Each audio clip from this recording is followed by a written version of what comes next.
gratitude to our partners, Chair Committee and Organizing Committee for their invaluable support in making this event possible. Now, it is my pleasure to introduce our esteemed keynote speaker, Bapak Setiawan Wangsa Atmaja, Regional Secretary of West Java Province. Please join me in giving a warm virtual welcome to Bapak Setiawan. Bapak Setiawan, time is yours. Thank you very much, the MC, and very good morning, Ibu Ramalis and all. Please allow me to introduce myself. My name is Setiawan Wangsa Atmaja. I am now Regional Secretary of West Java Province, and it is my pleasure to be here and to share a glimpse of West Java experience in climate change mitigation collaboration.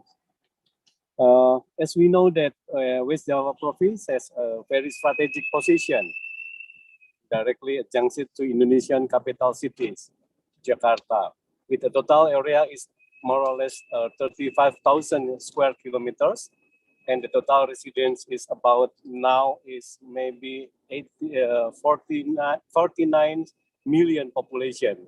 So it is quite similar with South Korean countries in terms of the population. Making several areas in West Java densely populated, and at least there are 20 out of 27 cities and districts in West Java with population over 1 million people. The province main economic income comes from manufacturing sectors that contributes around 24% of the Indonesian GDP. In 2021, there are about 7,000 industries and in 27 districts and cities in West Java. It is which leads to environmental issues in West Java, such as a decrease in water availability, critical land in West Java, of course, was recorded at 900,000 hectares, of which 72.5%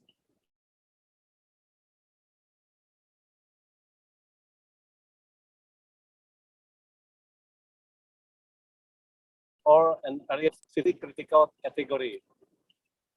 There are several sectors that are prone to climate change, including marine and coastal, water, agriculture. Our mapping results shows that 67% of villages have a moderate level of vulnerability of climate change. West Java Province has total greenhouse gases emissions of around 76 million tons CO2 equivalent throughout 2010 up to 2022. Greenhouse gases emission in West Java are dominated by the energy sectors.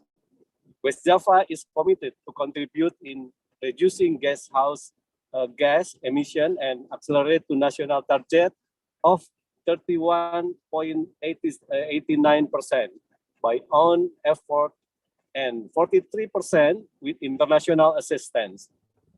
In 2022, West Java succeeded in reducing greenhouse gas emission by around 2.2 million tons CO2 equivalent, with the forestry sector as the largest contributor. Ladies and gentlemen, in 2019, the government of West Java signed a memorandum of understanding between the Ministry of National Development Planning, or we call it in Bappenas, and West Java Province to start an agenda for low carbon development planning at the region, especially at the regional level. In 2022, the preparation of the low carbon development plan document has been completed, and the document contains regional development programs that are directly or indirectly related to the multi-sectors greenhouse gas gas emission reductions.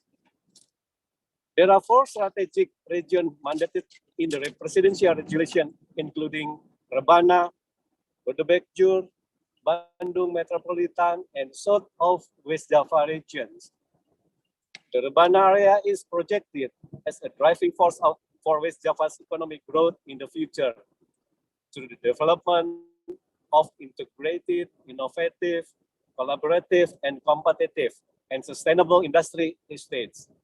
The Bandung metropolitan area is a national strategic area from the point of economic importance, consisting of more core urban area and surrounding urban area that form the metropolitan area. Rebana metropolitan covers the area of 6 regency. We call it Subang, Sumedang, Indramayu, Majalengka, Cirebon, and Kuningan, and also Cirebon City. Strategic issues in Rebana metropolitan, including of low control of land and coastal space utilization, concern in area with high environmental services, especially disaster mitigation and flood providers, low economic and welfare, insufficient basic infrastructure such as sanitation, drainage, freshwater and wastewater, and decrease in water availability and pollution as a result of pollution growth. Our recent study shows that around 54.5% of Rebana area has suppressed by the water availability threshold. Ladies and gentlemen, in terms of the climate change, there are several hazards to be anticipated, such as flood, drought, and extreme weather.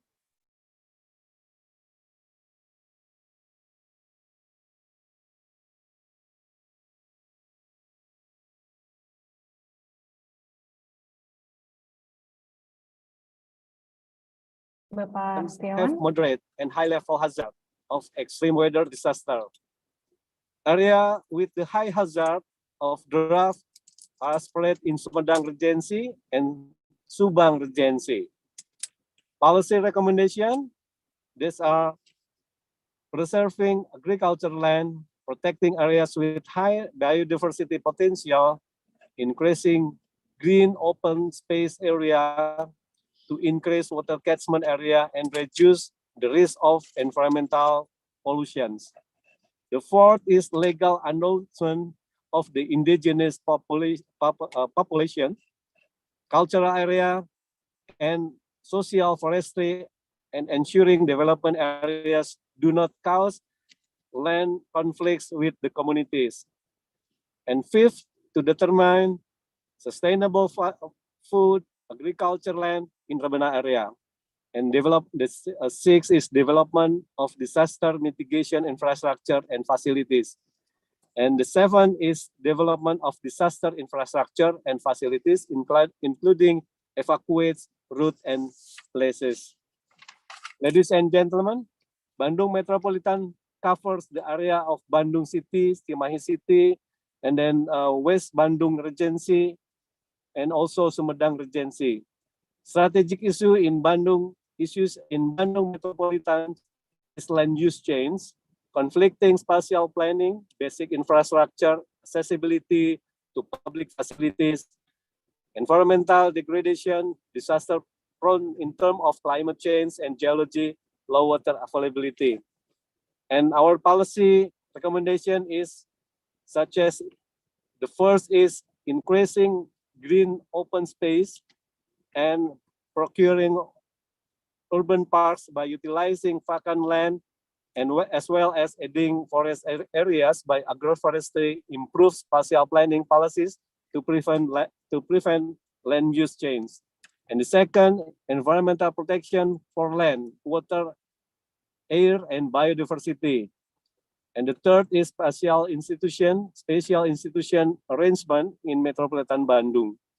And the fourth, maintenance for the conservation of lake and other water resources.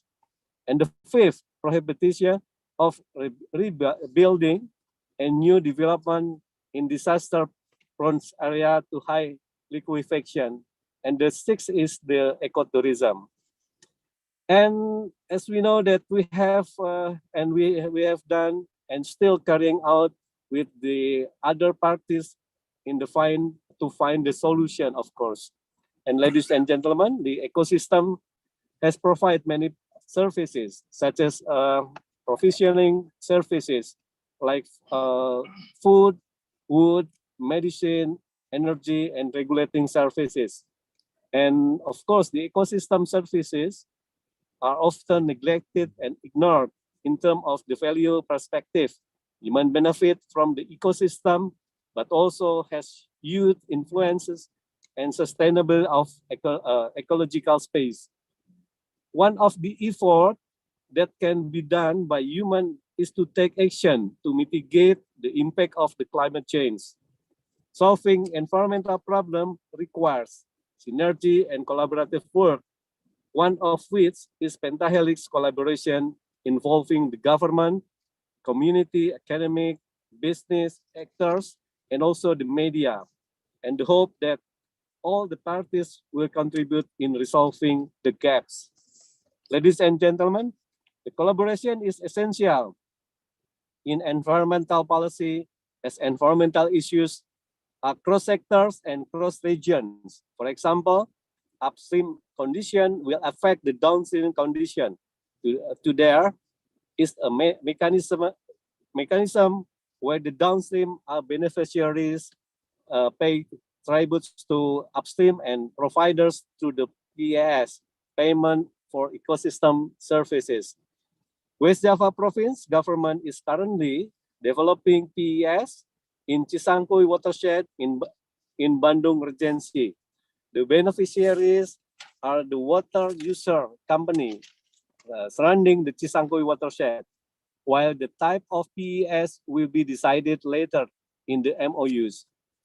Ladies and gentlemen, the etalase of Citarik in July 2021, the West Java government and Monash University signed a letter of intent to collaborate on research, capacity building, and also technology development for the Citarum watershed revitalization. The four areas for cooperation included: one is development a new integrated models to revitalize the Citarum River, its surrounding communities. And the second is human resource capacity building regarding knowledge and management of Citarum River Basin. And the third, facilitate to co-development and alignment of proposal for funding of joint program and applied research, including engaging with the potential donors and funding schemes. And the fourth is a collaboration for the partnership on co-development, development, and demonstration project. The collaboration project is located in the sub-watershed Citarik, Solo Kanjeruk sub-district in Bandung Regency. And one of the main attractions in this project is development of ecotourism products as showcase of the community-based environmental empowerment. And ladies and gentlemen, and also another collaboration in Kiara Payung Biodiversity Park in West Java. The Biodiversity Park has implemented in pentahelix collaboration in plant inventory, planting, education, tour research, infrastructure development, capacity building for field officer, and also community empowerment. In 2022, collaborative research was conducted on carbon sink research with results in potential carbon sink in Kiara Payung Biodiversity Park, which is around 68 tons per hectare, or around 250 tons CO2 equivalent per hectare. And climate change adaptation and mitigation strategy are also implemented at communities level through this program, such as climate village program and also environment culture village. Ladies and gentlemen, to increase climate change mitigation actions, There are several recommendations that can be considered, including providing incentive and disincentive to parties who have managed the environmental as well, such as the environmental conservation, adaptation, and climate change mitigation actions. Incentives that can be given to these parties include the proper awards for business that are complaint in managing the environment. Issuance of emission reduction certificate for the parties that have succeeded in emitting greenhouse gases, where this certificate can be included in the carbon registry and carbon trading. Other incentives are the provision and compensation of the environmental services, the awarding of Kalpataru Awards for individual and Adipura for agency and cities level that have carried out the environmental management well.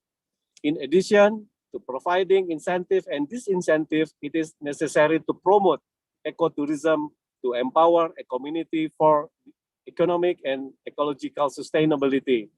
Another thing that is to legally acknowledgement the indigenous people who have existed long before us and have preserved the environmental with their local wisdom.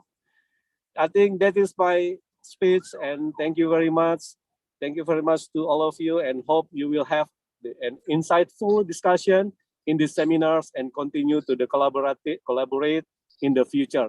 Thank you very much to ladies and gentlemen. Thank you so much, Pak Iwan. Thank you, Pak Iwan, for an enlightening presentation on the government's commitment and strategy, and also recommendations for sustainable development including climate change. His insights have a crucial role of collaboration and government, and your expertise and inspiring us with your vision for a sustainable future. Without further ado, let's begin our journey towards climate change mitigation and collaboration with the enlightening insights from our speakers.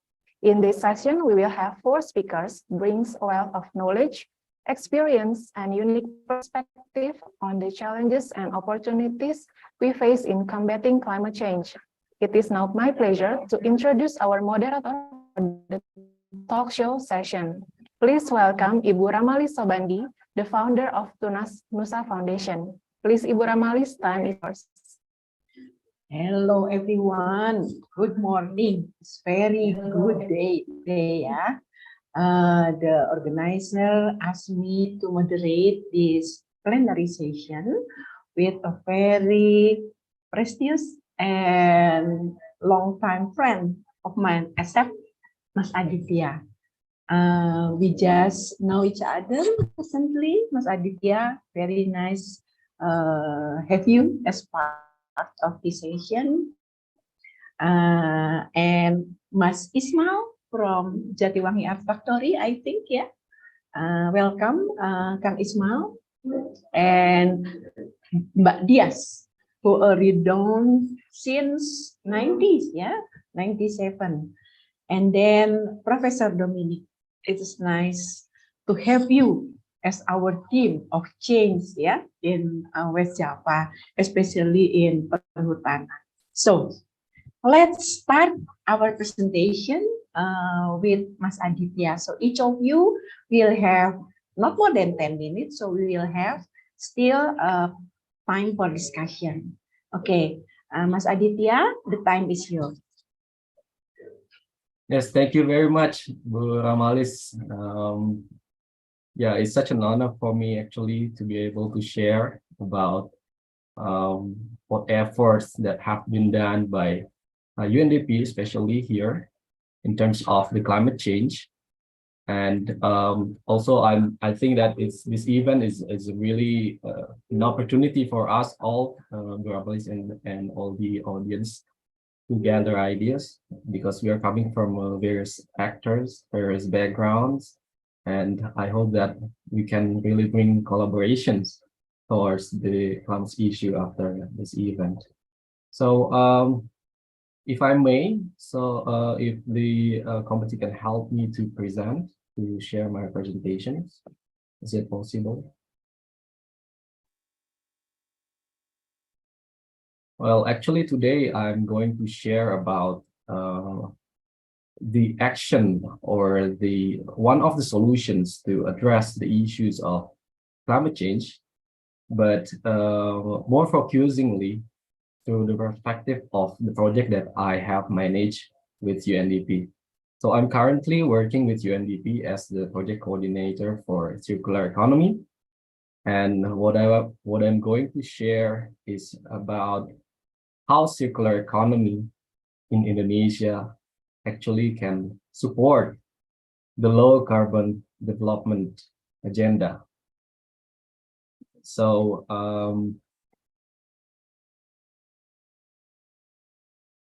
yeah, thank you so much. So let's go to the next slide because I don't have much time. I'm just gonna share my presentation briefly, and we're gonna continue to discuss about it later in the talk show. So I think everyone must have agreed about the current situation that we are facing.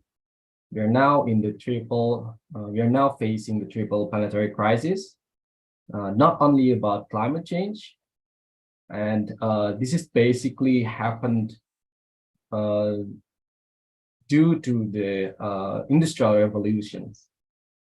And in the industrial revolution, that's very clear that we as a society, as a human, we have no grand designs towards what the industrial revolution can achieve after all of the stuff that have been going very easy, very convenient for us after the industrial evolution, the technological development, steam engine, and after that, the organizational development of labor, followed by globalizations and so forth and so on. And we are now with the climate change issue. We have the climate change crisis. We have the crisis of pollutions. Talking about the air pollutions, recently in Jakarta or in Bandung, we know we have been very concerned about this issue, about the quality, air quality, and not to mention about the plastic pollution as well. They're all like, as we know, Indonesia is one of the biggest plastic polluters in the world. So it's one of the things that we need to concern as well.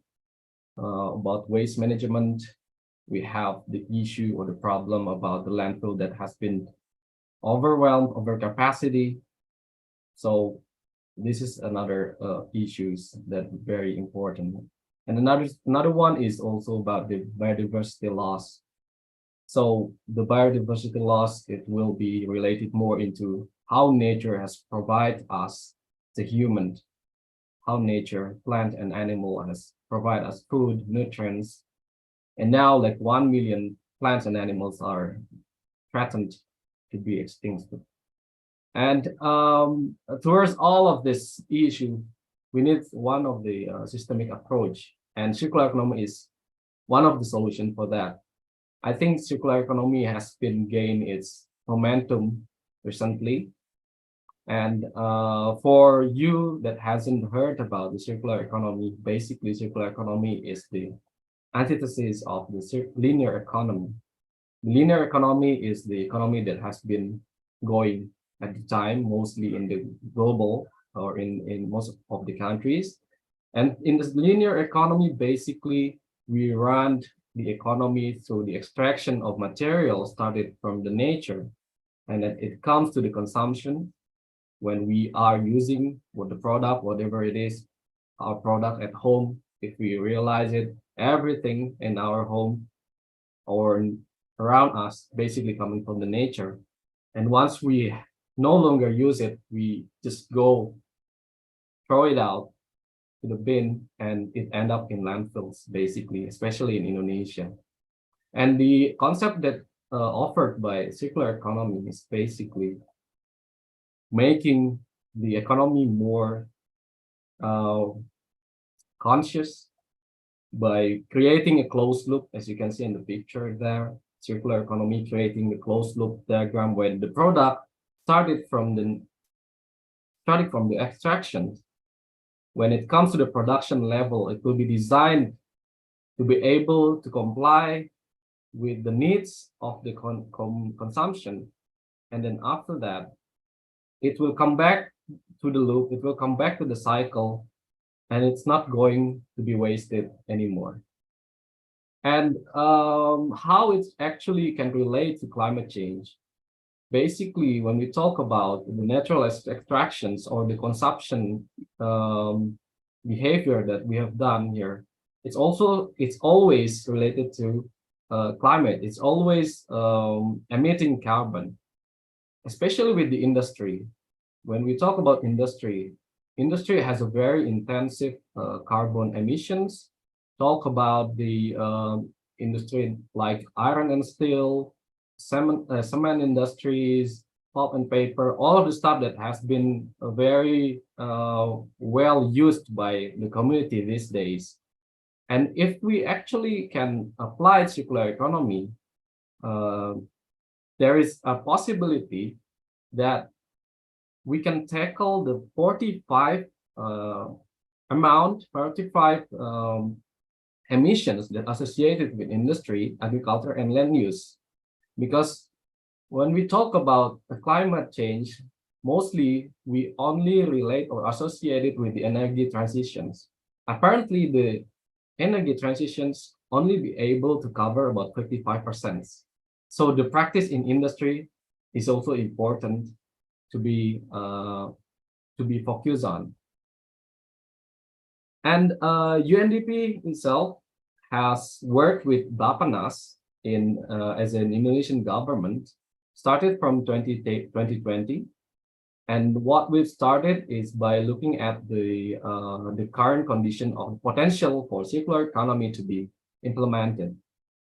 And we have found that the implementation of circular economy actually can bring benefits to Indonesia. Not only about the environmental aspect, but also economic and also social aspect. So in economics, if we apply the circular economy in the industrial sectors, there's a potential to generate the GDP up to 600 trillion rupiah in 2030.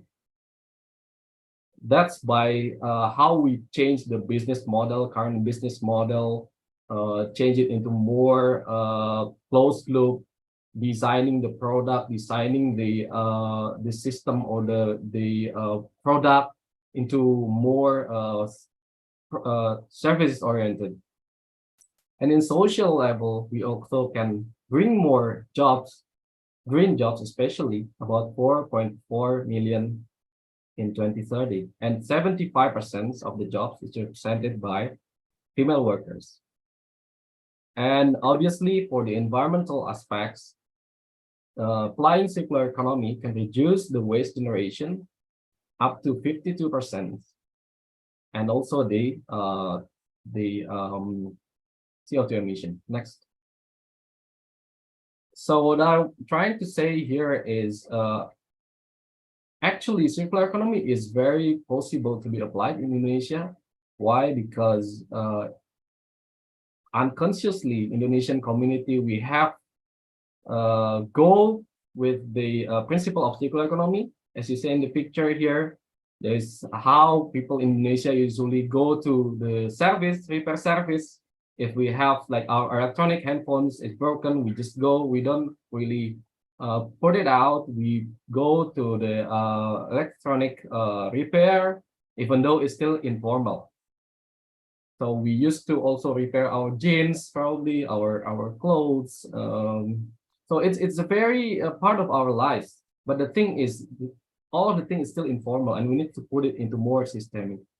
And we also have identified some of the practices of circular economy. UNDP with Bappenas has also worked to identify circular economy initiative in Indonesia. And I think it's this very big potential here to be implemented in Indonesia, even though we have some challenges here. So the challenges we have identified it as the understanding and skills. It's very important for all stakeholders to be able to understand about the circular economy as a whole concept, not only about waste management. investment and needs, obviously, to shift to the practice from business as usual to circular economy needs some investment. So that's also a challenge. Balancing supply and demand and green technology. So technology is also one of the things that industry needed, because at the moment also using that like business as usual is not going to be something that can be sustained. So green technology is globally also has been the goals. And some of the enabling conditions also I want to raise here is about the financing schemes, incentive schemes, and some policies also have been made here. But what we are currently doing is we are building the circular economy action plan for Indonesia. The other thing is about standardization and also capacity building for stakeholders. So I think that will be it for now. I'm looking forward for the discussions with all the participants. Thank you very much. Okay, thank you so much, Mas Adit. So there are three important things that you mentioned here: the triple challenges that we face, and then the circular, the benefit, especially this of the circular economy, and the fact that for us Indonesia people, recycling, upcycling is already become the culture. Yeah, unfortunately, it is still informal, so all of us have to make it more structured and expand to all the members of society. Thank you, ya, Mas Adit, ya, for your very smart and side information. So let's now meet Kang Ismail from Jatiwangi Art Factory, who will speak about the social and cultural element of what we will face in the future. The time is yours, Kang Ismail.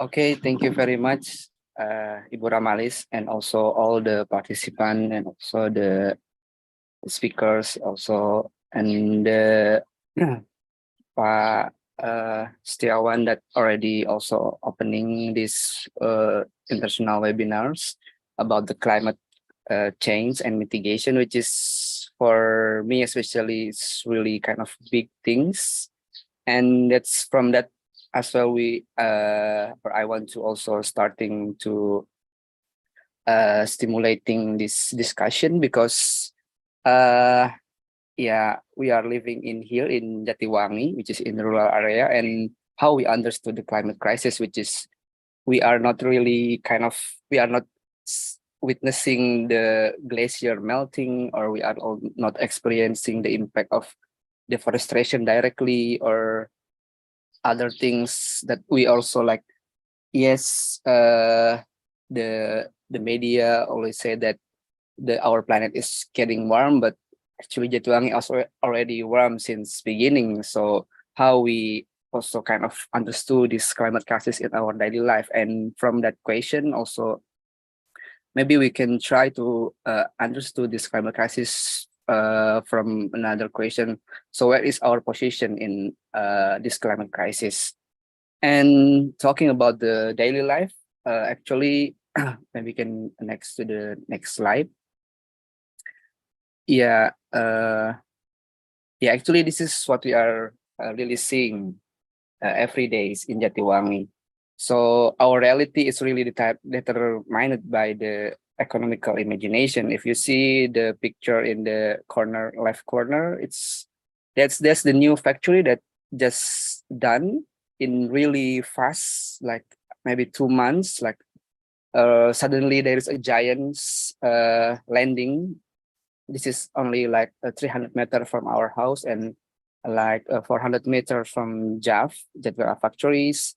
And the corner also because a lot of factory landing in Jatiwangi, so also now appears also a lot of economical activities, also like new smartphone stores, new gadgets, accessory stores, new supermarket, etc. So a lot of kind of uh, economical construction or like also coming.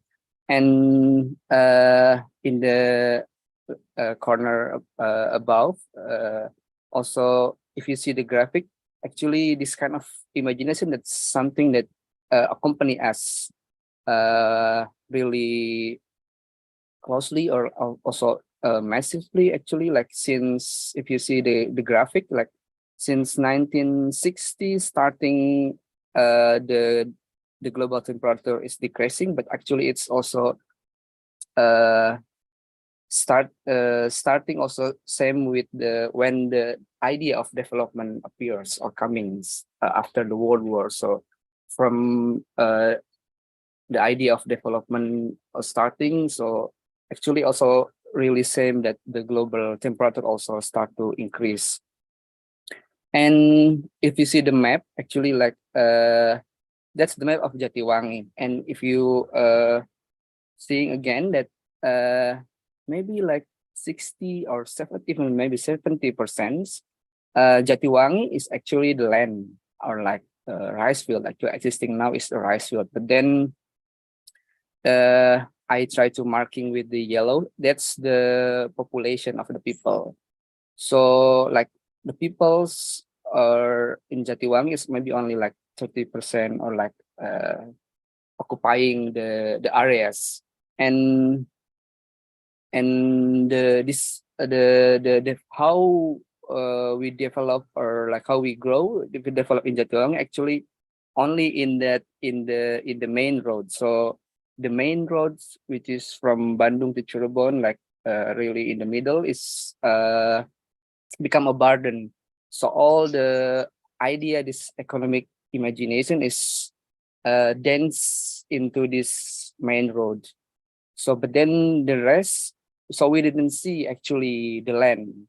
So we only focusing on the main roads, and then a lot of factory nows in the main roads, near the main roads, and also the now the new housing complex also starting build theirs. So that's why maybe in our daily life now we feel that Jatiwangi now very dense, but actually we still have a lot of land.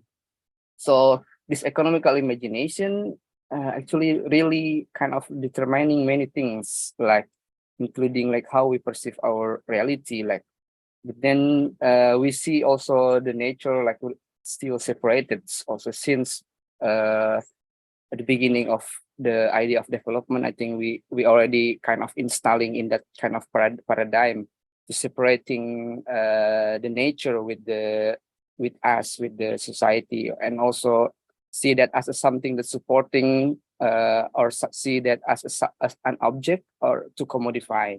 That's kind of the reality that we are facing now. But yeah, and also I believe that it's happening everywhere in many places in the world, and even that's also impacting our mobility. So that's why now we feel like in Jatiwangi we are like starting to have traffic jam, because we are only like our mobility is only in this kind of main road. So but then actually if we look at the backyard, if we are look at our home, we still have a lot of land. That's not, we are not looking now. Also I think this kind of paradigm also it's become main into how we develop the master plan, something like that. So from this, how we can understood our position, maybe can to the next slide. Yeah, so if we still doing in that, for example, like trapping in this kind of reality, maybe if we talk about climate crisis, maybe we are on the bus toward to the climate crisis, even though like we are not kind of in the midst of deforestation or like lot of pollute, but if this kind of economical imagination only the one of become a single imagination, maybe we are on the bus toward to the climate crisis. So how we understood our position. I think we are already know that we are living in the very gotong royong countries like makan gak makan asal kumpul, and like I don't know how to say in English, yeah, eating not eating but gathering. But so yeah, we are by default like become a collective or like working together. But how we can articulate this working together, like collectivity also to understood our position. And actually there is kind of so I wrote the precedent is like after, if we see after the democratic climates that emerged after Reformation, a lot of civil society also appears, because as we know during the New Order era, it's really something that prohibited. But then these civil groups also become vanguards in like or the front line to articulating what is the community development. I think, yeah, we know also like the idea of community development. And in this kind of diverse collective that appears after Reformation, so we see also a lot of kind of community or like a grassroots in Indonesia, at least, like also try to understand their position into kind of making many initiative in the world making action, or like seeing or try to kind of how they can also still keeping their living spaces. For example, in the if we see the contemporary art scene in Indonesia after Reformation, many collective appears and they try to making kind of alternative space beyond the galleries. But then now, after 10 years after Reformation, now they try to also changing or shifting the paradigms to not only seeing they doing practice not only for seeing alternative space, but also starting talking about the living space. I think this is kind of the precedent, what is the how we can also articulate our collective position. But then there is also another trap that Bu Melanie Budianta's kind of remarks in her research. This kind of the movement initiative in the village actually sometimes also trapping in the beautification. And this kind of the beautification of the village actually also closely related to the narrative how to seeing our village only as again trapping into seeing our village as a commodity or commodifying, and also is really kind of same attitude where the capitals or private sector controlling our resource. So yeah, from this, so how we can articulate our collective position. So based on our experience in Jatiwangi factories, maybe we can also sing from celebrating our social and cultural capital, which is this. From this, maybe we can try to evoking our collective imagination. So we have another option beside the economical imagination in this kind of current crisis. And yeah, maybe this is the last. So if we see another map, if before we only focusing on the main roads development, so maybe we can try to take a look back. This is we have still a lot of land beside, and then we can try to celebrating or like embracing this as part of our subjectivity, and that's what we are doing now with the Perhutana. So if we see in the map, that is I try to marking with the green line. I'm sorry, it's not really very good. That's the Perhutana that we are initiating. We try to making a collective forest there. So and maybe from this we can try to stimulating our collective imagination. So the next question. So from that, maybe we can starting to discuss or like how this collective imagination, for example, from that we are doing with Perhutana or many initiatives, can also become a concrete development strategy, which is possible to offer as a common agenda in every stakeholders.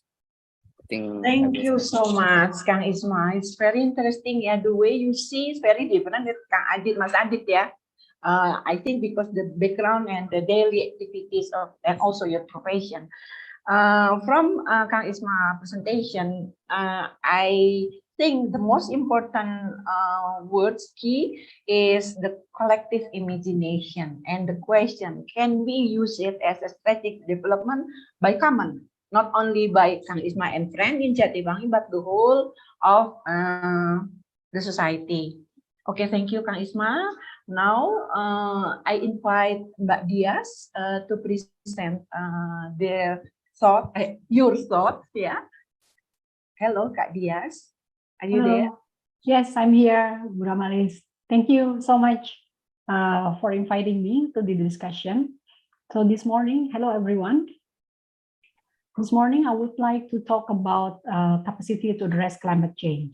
We know that the extent to which climate change will impact our society depends on the exposure, the vulnerability, which are linked to the socioeconomic development and the types of hazard.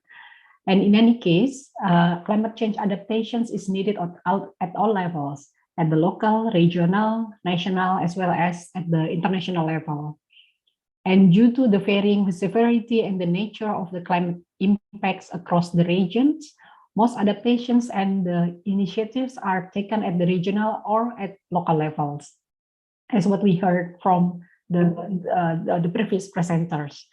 And capacity building is often not always, if not always, essential components of the climate change, mitigations and adaptations initiative.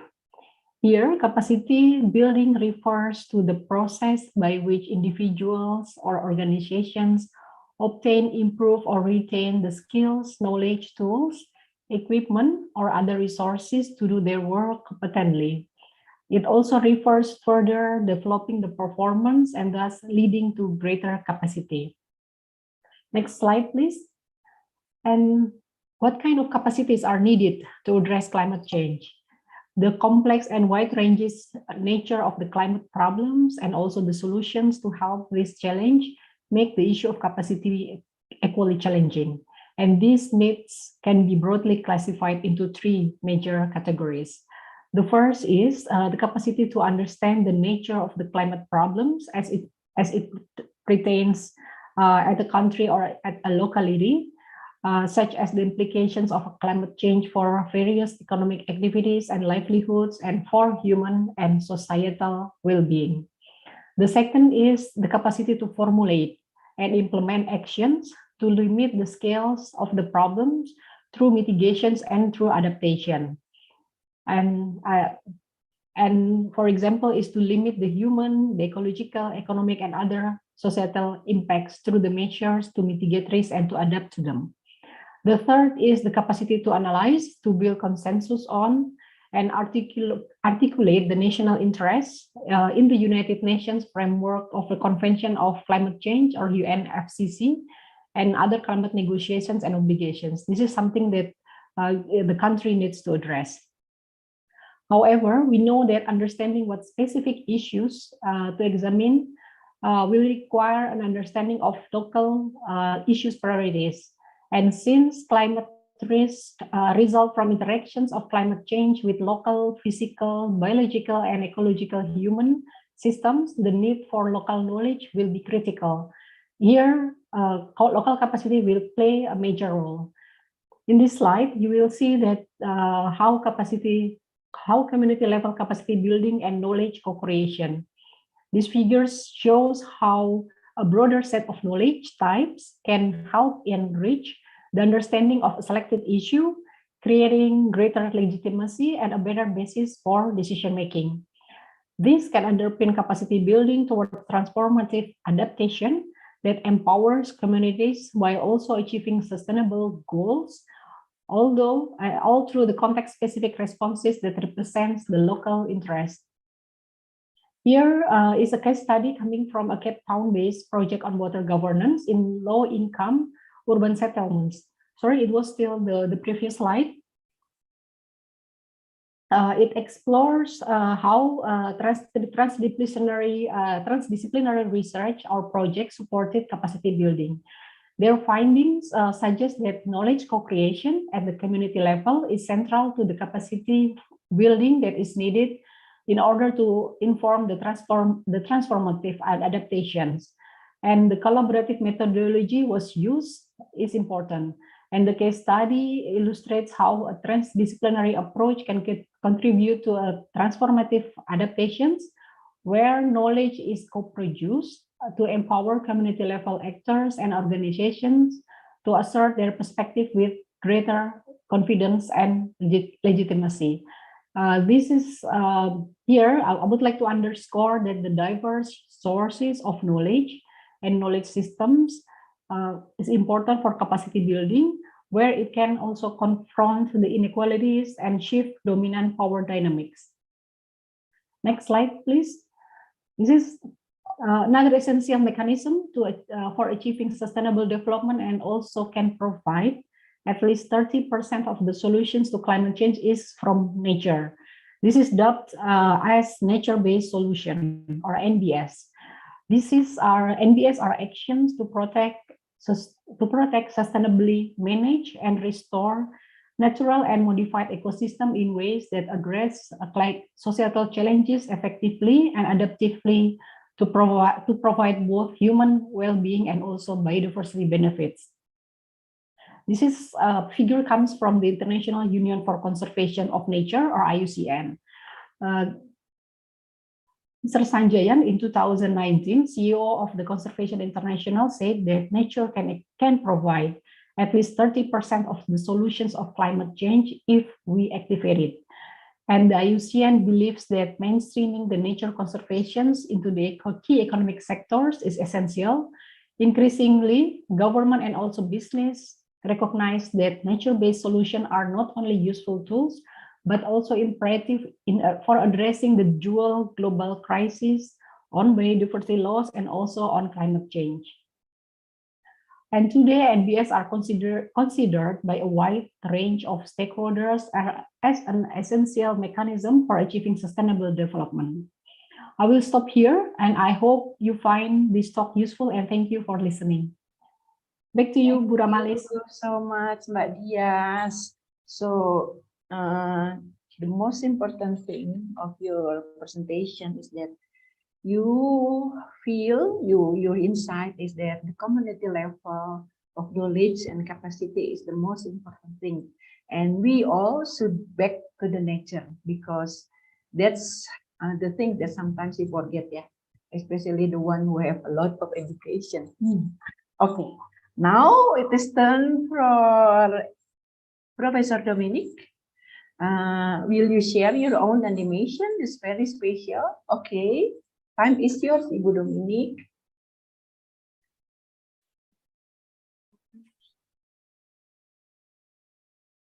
Ibu Dominic. Yes, hello, just a second. I'm sharing. I think you should see my presentation now. Yes, very good, very nice. Pink. Thank you very much, Ramali Silvandi, for the kind introduction, and also thank you very much for having me. Warm thank you also goes to your team, to Nusa, the Chatiwangi Art Factory team, and everybody who has been involved to make this webinar happening. I'm very excited to be here. I've been following the keynote speaker and my co-presenters. And, you know, when I was preparing, I thought maybe what is very dear to me and what I would like to share, I also feel very modest about it. I think if we, at the entry, when we started the webinar, you had all these prognostics about what is going to change, what is going to happen, how big the impact is. And then it feels so small, what we all do within our particular small fields, and especially what I'm going to talk about. But nevertheless, I think it's, I want to talk about aspects that I feel are very important to maybe also integrate in moving forward together. My topic is art in action research. and its contribution to knowledge sharing and problem solving. The term art in action refers to working with art in social cultural settings to co-create livable futures. And there have been other terms, there are other terms, such as socially engaged art. But the term art in action proved more helpful for discussing practical issues of working with art in social culture change processes. So my main aim in this short input is to show in what ways art in action and art in action research ecosystems are complementing existing research approaches and initiatives mitigating climate change. So we've heard before that already some keywords that are important for my presentation as well. That is the need of capacity building, the need to integrate diverse knowledge systems, and how important it is to also build up cultural capital and social capital. I think this cannot be underestimated. So if you think of the iceberg model, the iceberg swimming in the sea, we see a little tip on top and most of it is underwater. And this iceberg model of climate change shows at the top what we've seen are the events, the floods, the heat waves, and all the other events that are connected with climate change. But the bigger part that we don't see are our behavioral patterns, the systems beneath it, and our mental modes that brought us where we are now. So obviously we don't only want to try to work and protect ourselves against these events, but it's also very much needed that we change our modes of thinking. And but the big question is how to do this, how to change these mental models in society at large. It's a common challenge that interventionist approaches, so experts coming into a particular area or region, or also so-called top-down approaches, often no longer work once the experts leave the site. So this is a common problem that we have. And the importance of activating the societies at large is widely recognized, but it's lesser known how to do that, how to sustainably change patterns of behavior, system structure, and mental modes. Recently, I've read a lot of papers, research papers, but also by supranational organizations that all emphasize the role of culture and art in being able and activating people, everyone, people who work in governments and institutions, but also community members that are professionals, young people, people with special needs, and elderly. And even so, it's they say, well, it's very important to work with art and culture. They note at the same time that when you look at the policy paper and when you look at other important papers on the supranational level regarding climate change, art and culture nearly doesn't appear there. So there we have a problem. We need to put it on the agenda. And I believe a lot can be learned from art practitioners, such as Tativani Art Factory, for example, or many of the other art collectives in Indonesia that actually do an amazing job with being embedded, working embedded within particular group communities. So if we think of the artist working with material, Jatiwangi works with clay and paint, but also with norms, habits, values, and social hierarchies. And most importantly, Chaf is not community-oriented, but works community-centered with holistic approaches, integrating various knowledge systems and supporting a more inclusive community. If everyone is listening and learning from everyone else, everyone is valued as an expert, and the community moves forward together. So we know that the effects of climate change, they increase inequality, and that this is one of the big effects that are foreseen. So on the other hand, I would like to emphasize this again in academic discourse. Questions of how to integrate various knowledge systems is widely discussed. Art collectives like Jatiwangi Art Factory have immense knowledge on how to activate and bond people and how to integrate diverse knowledge systems. So it's not anymore that all the knowledge is produced at the university and then it's brought to professionals. It's at the moment, and I think this is true to many professional fields, that a lot of innovation is happening in the professional field. So this means that practitioner research is becoming very important, that this knowledge can be shared onto an academic level, and also reflection on what is happening in these professional settings can be further reflected upon. So this brings me to the second slide. I mean, if I would like to emphasize practitioner research, or distinguish practitioner research and academic research. In short, what is academia? We can read academia also as a culture with a particular identity.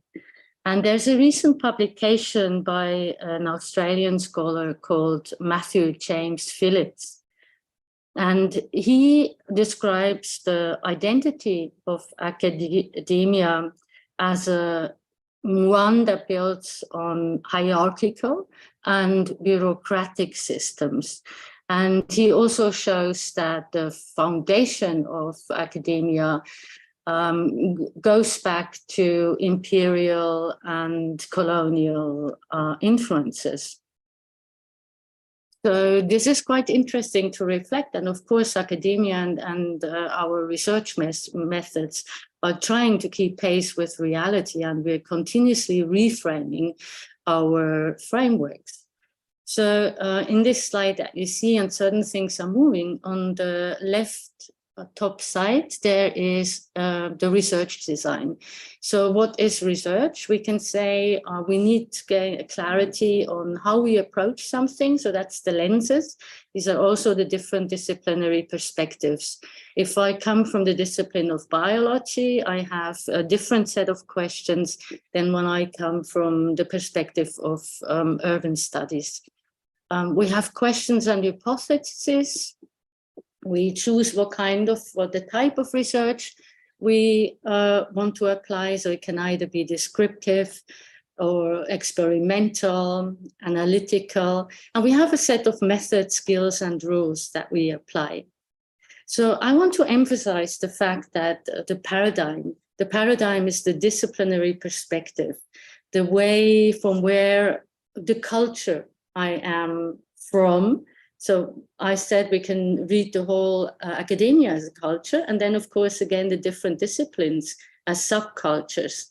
So depending on the culture I approach something, I wear different glasses and I see different things. So this is meant with this hill that is green, or I only see the lines or the outside.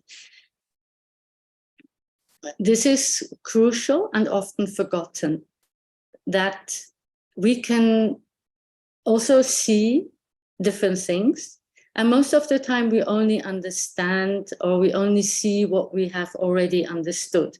So there's always can be that kind of gap in between various approaches and cultures.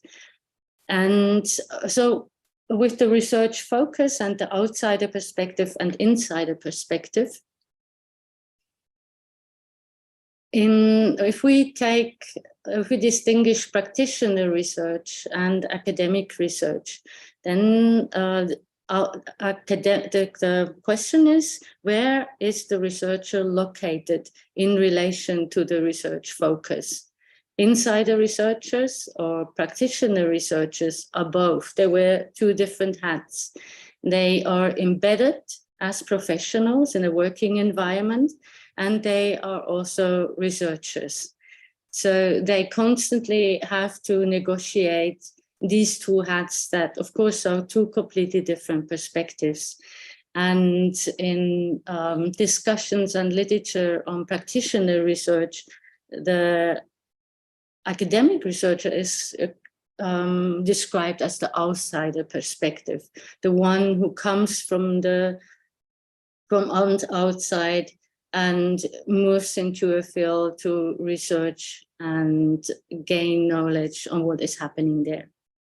So the art in action research that we've developed to be able to provide a framework for our practitioners is not working with pre-established assumptions. In that way, it differs from other established disciplinary approaches. It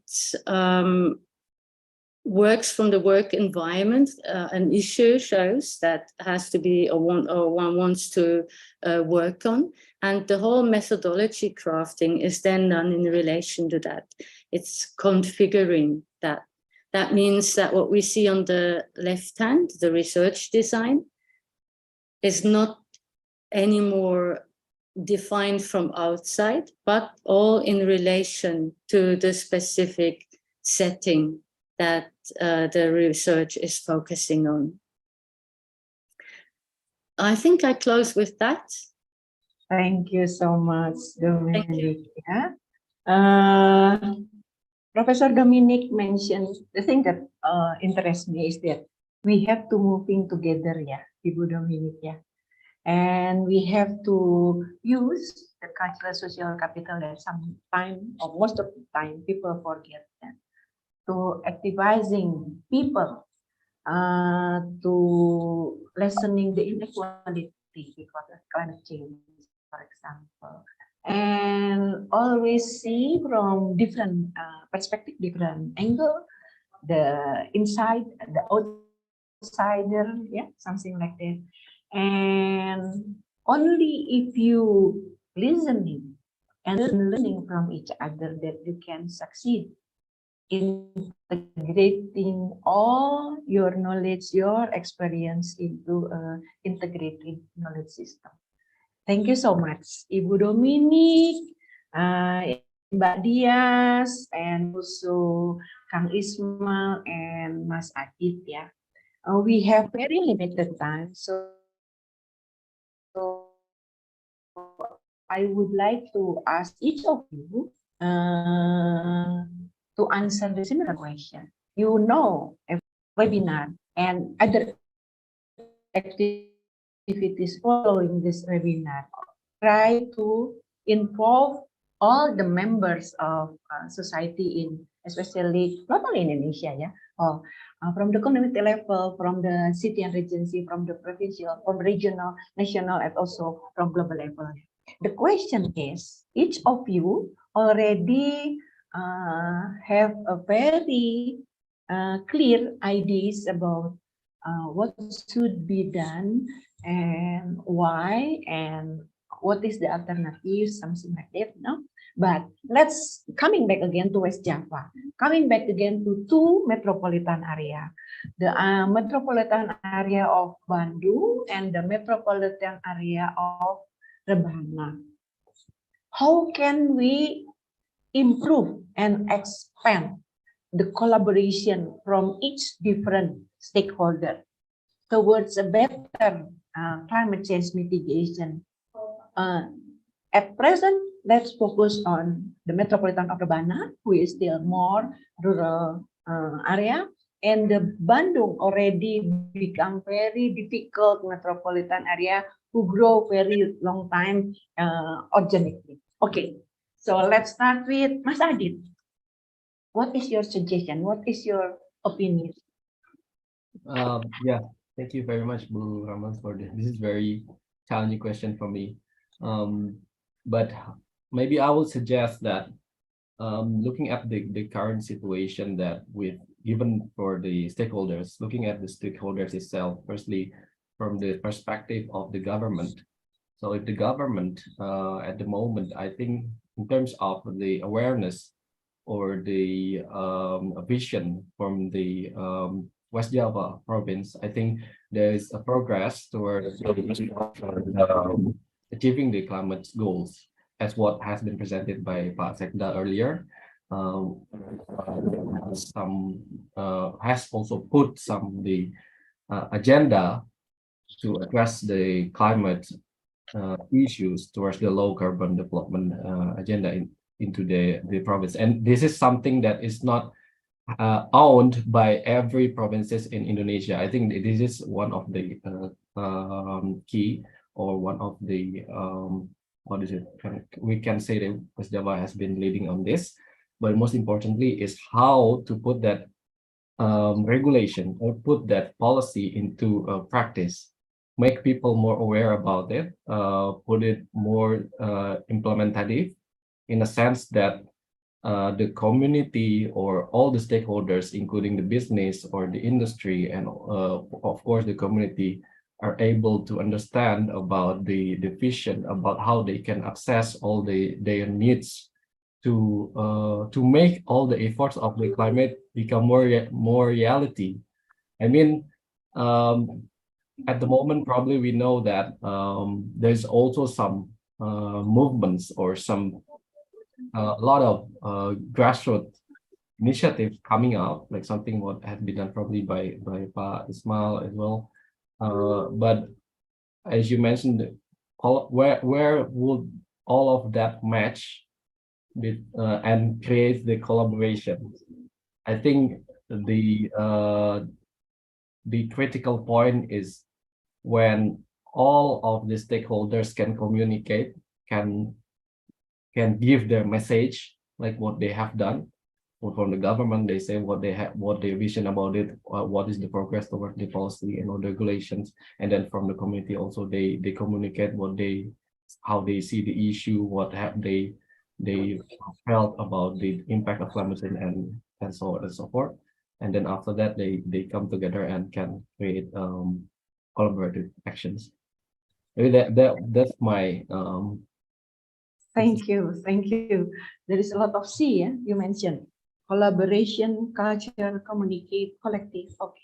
Capacity building. Okay, Mbak Dias, what is your opinion about it? Okay, thank you. This is interesting question, and I know it's not easy. I would start that by considering the diverse source of knowledge and the knowledge system, and that community knows their own locality with the difference, the diverse issues and so on that Mas Ismail earlier presented.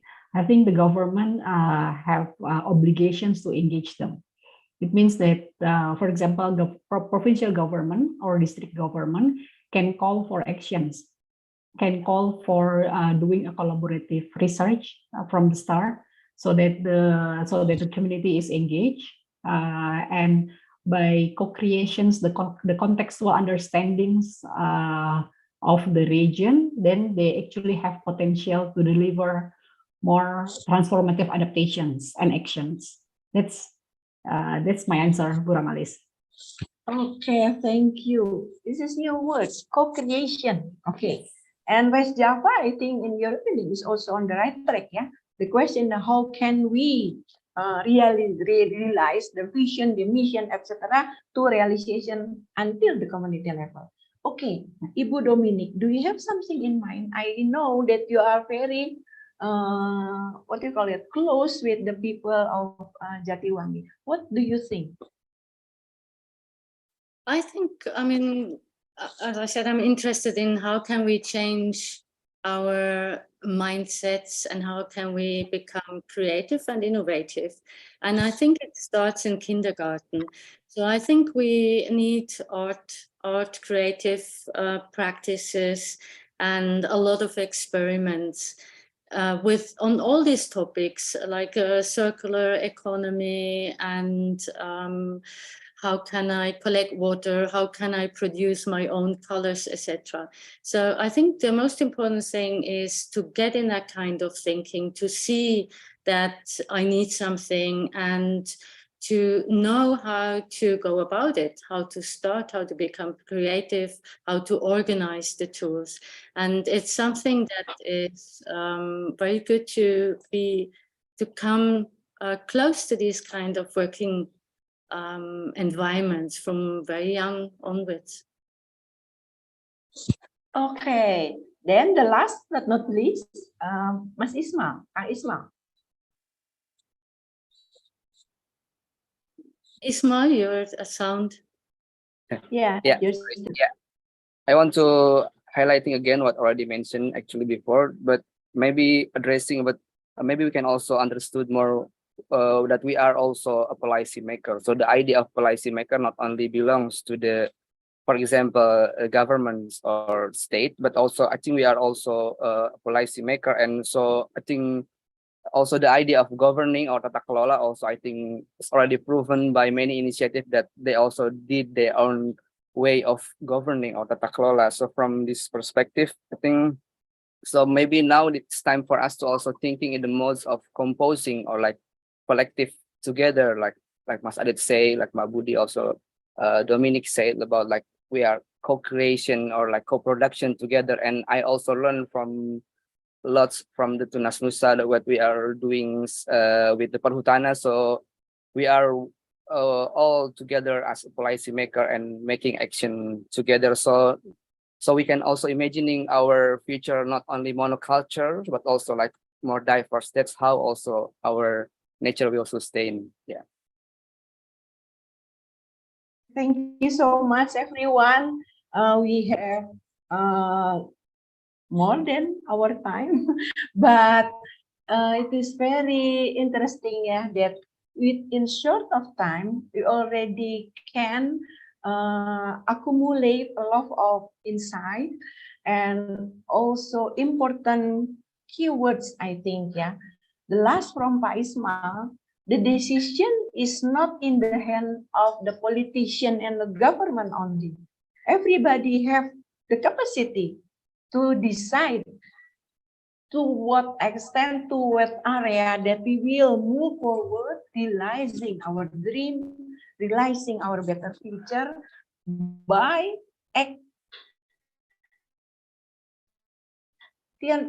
making action together.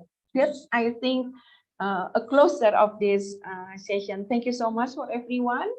Hope that our insight today can become like a foundation of thought for everyone in the breakout room. Let's applause to the four very exciting presenters.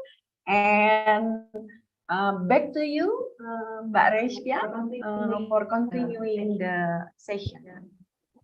Thank you, Ibu Amaris. We appreciate to all the speakers, moderators, and participants for their insightful perspectives and engaging discussions. Your valuable contributions have inspired us and will continue to drive positive change in addressing this global challenge. Ladies and gentlemen, we will now move into the parallel session breakout rooms to dive into the parallel section of paper presentation. We have 20 fascinating research papers awaiting your attention. Please pay attention as I announce the respective breakout room assignments. In breakout room 1, you will be exploring physical assets and regenerative innovation. In breakout room 2, we will delve into socio-cultural opportunity and challenge. For breakout room 3, the discussion will revolve around economy, welfare, and equality. Once you have joined your breakout room, our moderators will guide you through engaging in discussions and activities related to the respective topic. Please note that we have 2 sessions and each breakout session will last for 50 minutes. At the end of the second session, we will reconvene in the main webinar room to share key takeaways and insights.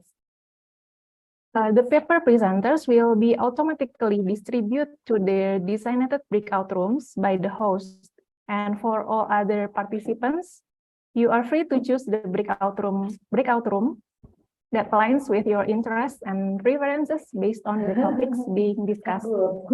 Enjoy the discussion, learn from one another, and let's make the most out of this opportunity to collaborate and explore innovative ideas for climate change mitigation. Now the host will distribute the presenter and moderators. For other participants and guests, you are free to choose the breakout room. Thank you.